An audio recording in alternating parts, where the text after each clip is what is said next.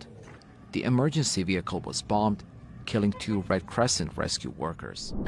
जैसे मैंने कहा ना दोस्तों, जुल्म सिर्फ मिनाब में नहीं हुआ है, पैलेस्टाइन में भी हुआ है, हर तरफ हुआ है। हिंद रजब की आपने दास्तान सुनी, एक ऐसी दास्तान जो आपके रूह को कपा देती है। अब मैं आपको एक और कहानी दिखाना चाहता हूं। यह दास्तान है करीब 9 महीने के जावेद अबू नसर की। 9 महीने के जावेद और उसके बाप को इजरायली फोर्सेस पकड़ लेते हैं और उसके बाद टॉर्चर किया जाता है। किसे? बाप को नहीं, 9 महीने के जावेद अबू नसर को। कैसे? इजरायली फोर्सेस अपने जो सिगरेट के बट्स होते हैं ना, एक 9 महीने के बच्चे को उसके पांव में लगाते हैं। बाप ये सब देखकर पागल हो रहा होता है, उस पर दबाव बनाया जा रहा होता है कि तुम अपने उस गुनाह को कबूल करो जो शायद उसने किया भी नहीं था। अब वो पिता कहां है कोई नहीं जानता। जावेद बच गया है, मगर किस कीमत पर और उसके साथ क्या टॉर्चर हुआ है वो मैं आपको दिखाने वाला हूं। और मैं अभी से एक बार फिर आपसे माफी मांगना चाहूंगा। एक मासूम के साथ क्या किया गया है, देखिए।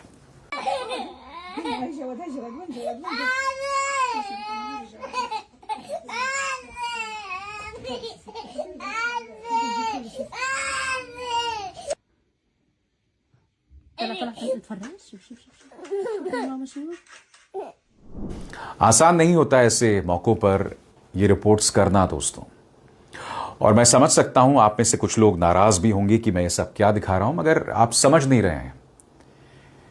किसी ना किसी को जहर का घूंट पीना पड़ेगा, क्योंकि अब तक जो ईरान के साथ जो जंग चल रही है, पैलेस्टाइन का जो मुद्दा है, आप और हम सिर्फ लड़ाई जंग के मायनों में बात करते हैं। हूथियों ने हमला किया, हमास ने हमला किया, हिजबुल्लाह ने हमला किया, ईरान ने यह जवाब दिया, IRGC ने यह कहा, बस दास्तानें वहीं तक सीमित होती हैं। मगर जो उसका इंसानी पहलू है उसकी चर्चा कोई नहीं करता है। और मैं ये भी जानता हूं कि इसे बहुत ज्यादा लोग देखेंगे नहीं। ये जो कार्यक्रम मैंने आपको दिखाया है, मैं जानता हूं ज्यादा लोग इसे देखेंगे नहीं, मगर मुझे परवाह नहीं है। मैं सिर्फ ये दास्तान आप तक लाना चाहता था, यही मेरा मकसद था। क्योंकि कहीं ना कहीं दोस्तों, जंग के चलते, नफरतों के चलते हम अपनी इंसानियत से संपर्क खो चुके हैं। जो इंसानियत से एक राबता था ना, वो खत्म हो गया है। और मैं ऐसी कहानियों के जरिए अपने अंदर जो इंसानियत बची होगी उसे टटोलने की कोशिश करता रहता हूं। इसके अलावा मेरा कोई मकसद नहीं है। अभिसार शर्मा को दीजिए इजाजत। नमस्कार।